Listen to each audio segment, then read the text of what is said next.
बबीता और गाइस आज की इस वीडियो में हम कैश फ्लो स्टेटमेंट चैप्टर देखेंगे और उसमें हम देखने वाले हैं फाइनेंसिंग एक्टिविटीज़। आज से पहले क्या होता था गाइस, ऑपरेटिंग एक्टिविटीज़ हमें डिफ़िकल्ट लगती थी, लेकिन अब फाइनेंसिंग भी उतनी ही डिफ़िकल्ट हो गई है क्योंकि इसमें प्रीमियम की एडजस्टमेंट, इसमें डिविडेंड की एडजस्टमेंट बहुत सारी आ चुकी हैं। सो आज हम उन्हीं सारी एडजस्टमेंट को सीखेंगे, कंसेप्ट को समझेंगे। सो मे बी ये वीडियो थोड़ी लंबी हो सकती है, बट येस आपके बहुत सारे डाउट्स ये वीडियो क्लियर कर देगी। सो इसे एंड तक देखना ताकि आपके सारे डाउट्स क्लियर हो सकें। गाइस देखो, फाइनेंसिंग एक्टिविटी बिजनेस के फाइनेंस से रिलेटेड है। बिजनेस में फाइनेंस दो जगह से आता है। कहाँ से आता है? दो जगह से। एक तो होता है हमारा इक्विटी और डेट, यानी कि इक्विटी एंड डेट के जरिए बिजनेस में पैसा आता है। इक्विटी मतलब शेयर इश्यू करना। शेयर दो तरीके के होते हैं, या तो इक्विटी शेयर या फिर प्रेफरेंस शेयर्स। इसी तरीके से डेट यानी कि डिबेंचर्स, लोन, इसके थ्रू भी बिजनेस में पैसा आता है। सो बिजनेस में दो जगह से पैसा आता है, डेट एंड इक्विटी से, राइट।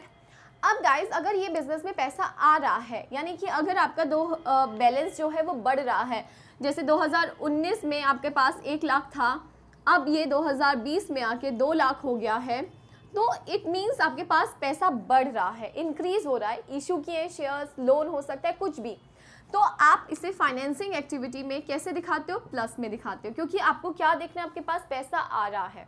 और अगर यही अमाउंट डिक्रीज हो रहा होता है, it means we are paying, repay कर रहे हैं, हम उस अमाउंट को रिडीम कर रहे हैं, तो कितने से कर रहे हैं वो अमाउंट लेस हो जाता, ठीक है। तो यानी कि अगर पैसा आ रहा है तो प्लस करेंगे, पैसा जा रहा है तो माइनस करेंगे, सिंपल लॉजिक है। दूसरा इसमें क्या होता है गाइस, इसके अगेंस्ट पेमेंट, शेयर्स के अगेंस्ट हम डिविडेंड पे करते हैं। सो डिविडेंड यहाँ पे क्या होता है? माइनस होता है, ठीक है। डिविडेंड की adjustment guys first reverse gear यानी कि net profit before tax and extraordinary item में भी की जाती है।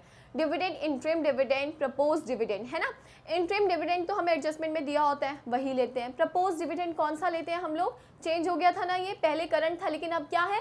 Previous year. प्रपोज डिविडेंड जो भी प्रीवियस ईयर का अमाउंट होता है, हम नेट प्रॉफिट बिफोर टैक्स में ऐड करते हैं और यहाँ पर उसे लेस कर देते हैं, ठीक है, क्योंकि हम पे कर रहे हैं। इसके अलावा डिबेंचर्स एंड लोन पर हमें इंटरेस्ट देना होता है। सो जो भी हम इंटरेस्ट देते हैं गाइस, वो क्या हो जाता है? माइनस हो जाता है। और इंटरेस्ट किस जगह आता है?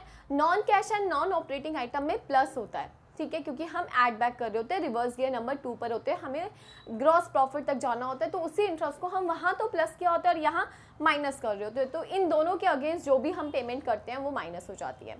अब इसमें जो चीज़ सीखने वाली है गाइस, अगर ये दोनों चीज़ें, ठीक है, चाहे आप शेयर्स या डिबेंचर इशू करते हो, आपके पास पैसा आता है, अगर पैसे में प्रीमियम भी आ रहा है तो आप उसे प्लस करके दिखा दो। अगर आपने शेयर्स प्रीमियम पर इशू करे हैं तो आप वो जितना भी आपको प्रीमियम मिला है वो आप प्लस में दिखाओगे, क्योंकि आपके पास पैसा आ रहा है, सिंपल सी चीज़ है।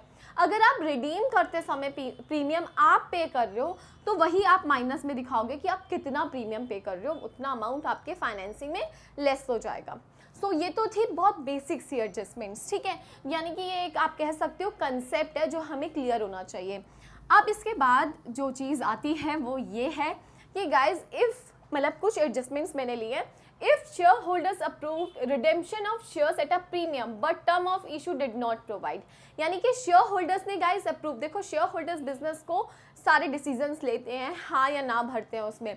अगर शेयर होल्डर्स ने अप्रूव कर दिया है कि हम लोग शेयर्स के ऊपर प्रीमियम देंगे, बट जब इशू किया था तब ये कोई बात नहीं हुई थी कि प्रीमियम दिया जाएगा, लेकिन अगर जैसे सपोज करो 10 साल पहले हमने शेयर इशू करे थे, आज 10 साल के बाद हम उसकी पेमेंट कर रहे हैं, तो हमने उस समय पर कोई भी वादा नहीं किया था कि हम प्रीमियम पे करेंगे, बट आज हम कह रहे हैं कि हम प्रीमियम पे करेंगे, तो ऑफकोर्स वो प्रीमियम का अमाउंट कहाँ से दिया होगा? हमने अपने प्रॉफिट में से।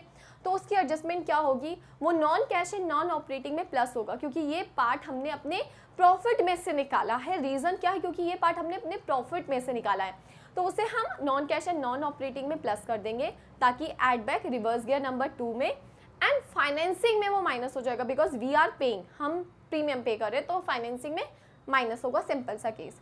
एक इसी से रिलेटेड एडजस्टमेंट थी, कहाँ गई? ये रही third, propose dividend 50,000 but share holder does not approve. अब आपको यहाँ पे शेयर होल्डर्स को देखना है कि शेयर होल्डर अप्रूव कर रहे हैं या नहीं कर रहे। आपने प्रपोज कर दिया डिविडेंड 50,000 टू बी पेड, पूरी स्टेटमेंट वो लिख कर दे सकते हैं, बट आखिर में लिख देंगे but share holder doesn't approve. Share holder ने अगर गाइज उसे अप्रूव नहीं किया तो वी कांट पे, हम उसे नहीं पे कर सकते, तो उस एडजस्टमेंट को कहीं पर भी नहीं दिखाया जाएगा। ये चीज़ अंडरस्टैंड करनी है आपने, राइट। अब गाइस आती है इक्विटी शेयर्स की सेकेंड एडजस्टमेंट। इक्विटी शेयर्स है आपके 3 लाख से 3.5 लाख हो रहे हैं। उन्होंने बोला interim dividend at the 15% on equity share and fresh equity share issued at a premium of 10% on 31st March 2020। अब देखो 2-3 एडजस्टमेंट, जब किसी एक चीज़ के बारे में 2-3 एडजस्टमेंट गिवन होगी तो आपको ध्यान लगाना है। क्या ध्यान लगाना है? पहली बात तो शेयर इशू कब हो रहा है, 31 मार्च 2020 को 50,000 पे इशू हो रहे हैं, हमारे पास आ रहे हैं इशू ऑफ इक्विटी शेयर्स, ठीक है। अब इसके साथ साथ उन्होंने बोला है प्रीमियम पर, तो देखो 3 लाख से 50,000 होना मतलब 50,000 के शेयर इशू करे, प्रीमियम 10%, तो यानी कि प्रीमियम का अमाउंट कितना आ जाएगा 5,000। तो हमारा प्लस कितना होगा गाइस, टोटल 55,000। एक तो इशू ऑफ शेयर्स और premium on issue of equity shares, तो टोटल 55,000 हमारे पास आया पहला। दूसरा, हमने इंटरिम डिविडेंड पे किया है at the rate of 15% on equity shares. तो देखो इंटरिम डिविडेंड हम किस पर पे करेंगे, ऑफकोर्स जो शेयर हमारे पास स्टार्टिंग से थे। 3 लाख के ऊपर इंटरिम डिविडेंड पे किया है, तो 3 लाख का 15% कितना होगा, 45,000 माइनस हो जाएगा। और इंटरिम डिविडेंड की एडजस्टमेंट कहाँ की जाती है, first reverse gear net profit before tax and extraordinary item में, राइट गाइस। तो ये एडजस्टमेंट आपको क्लियर है, यानी कि आपको उसे समझना है और उस हिसाब से उसका आंसर करना है। अब फर्स्ट, सेकेंड, थर्ड हो गई। फोर्थ है income tax paid including 20,000 for dividend distribution tax, यानी कि जो भी आपने इनकम टैक्स पे किया, लेट सपोज आपने इनकम टैक्स पे किया 1 लाख और 2 लाख लिखा है इस तरीके से, और वो कहते हैं कि उसमें 20,000 पे डिविडेंड डिस्ट्रीब्यूशन टैक्स के हैं। ओके, देखो इनकम टैक्स की गाइस 2 जगह एडजस्टमेंट करी जाती है। एक फर्स्ट रिवर्स गियर में करंट ईयर की ऐड होता है, तो 2 लाख रुपए तो आपने net profit before tax and extraordinary item में ऐड करे होंगे। अब जब लेस करने की बात आएगी तो 1 लाख रुपए जो आपने पे करे हैं, इसमें 20,000 पे डिविडेंड डिस्ट्रीब्यूशन टैक्स का है, तो वो 20,000 हम लेस कर देंगे। तो यानी कि ऑपरेटिंग एक्टिविटी का टैक्स हमने सिर्फ पे किया 80,000। समझ आ रही है बात? ये जो 20,000 है ये फाइनेंसिंग एक्टिविटी का टैक्स है, तो फाइनेंसिंग एक्टिविटी में इसको हम दिखाएंगे payment of dividend distribution tax 20,000। यानी कि अगर हमने उसे गलती से ऑपरेटिंग में दिखा दिया था, हमने उसे इंक्लूड कर दिया था अपने प्रोविजन फॉर टैक्स में, तो हमें उसे हटाना है वहाँ से और हमें उसे कहाँ दिखाना है, फाइनेंसिंग एक्टिविटी में। Is it clear? इसके बाद नेक्स्ट एडजस्टमेंट समझते हैं। The company declare and paid interim dividend on equity share, company ने डिक्लेयर कर दिया और पे भी कर दिया interim dividend on equity share at the rate of 50 पर share out of the general reserve. अब देखो जो भी आपके पास जनरल रिजर्व था गाइज, उसमें से पैसा पे हो रहा है, ठीक है। अभी अगर सपोज करो ये अमाउंट होता 3 लाख का 50 रुपये के हिसाब से पर शेयर, अगर एक शेयर आपका 100 रुपये का है तो 3,000 शेयर्स पर 50 रुपये के हिसाब से बने 1.5 लाख रुपये। सो अगर हमने 1.5 लाख रुपये इंटरिम डिविडेंड पे किया है out of the general reserve, हमने कोई प्रॉफिट में से नहीं निकाला है। सो गाइस जब भी ऐसा केस आएगा कि हमने जनरल रिजर्व का पैसा यूज़ किया है, सो हम क्या करेंगे, जनरल रिजर्व जो हम दिखाते हैं net profit before tax and extraordinary item में क्या करते थे, हम general reserve transfer to reserve plus करते थे, राइट।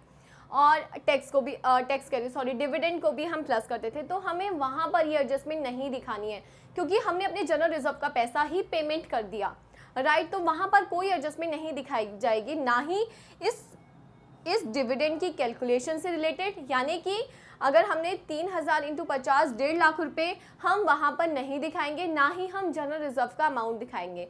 हम सिर्फ इस 1.5 लाख रुपए को कहाँ दिखाएंगे, अपने फाइनेंसिंग एक्टिविटीज़ में लेस कर देंगे। सिंपल, फाइनेंसिंग एक्टिविटीज़ में लेस कर देंगे। अब गाइज ये तो हो गई यहाँ तक की बात। अब इन्होंने बोला did not propose final dividend. Okay, इन्होंने फाइनल डिविडेंड नहीं दिया, इज इट क्लियर।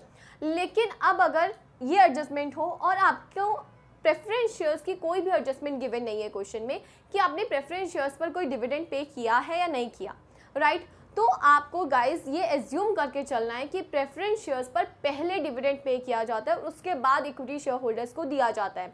सो आपको प्रेफरेंस शेयर्स का जो भी डिविडेंड का अमाउंट कैलकुलेट होगा उनके ईयर के हिसाब से आप उन्हें दोगे। प्रेफरेंस शेयर्स के आगे भी हमेशा गाइस 10% 12% मेंशन होता है।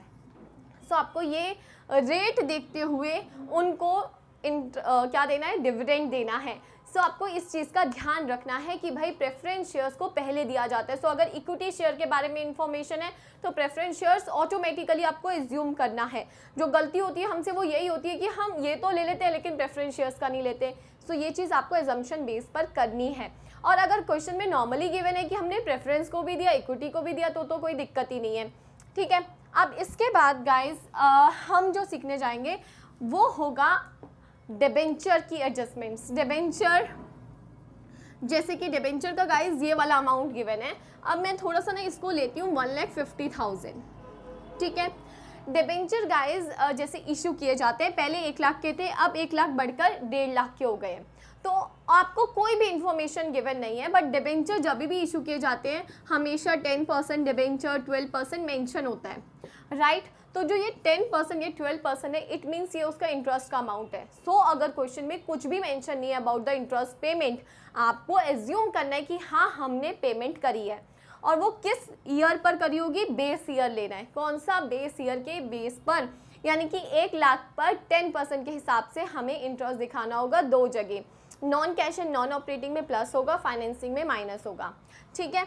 अब गाइस डिबेंचर के केस में मेन आता है कि आपको अगर इशू की डेट गिवन हो, ठीक है।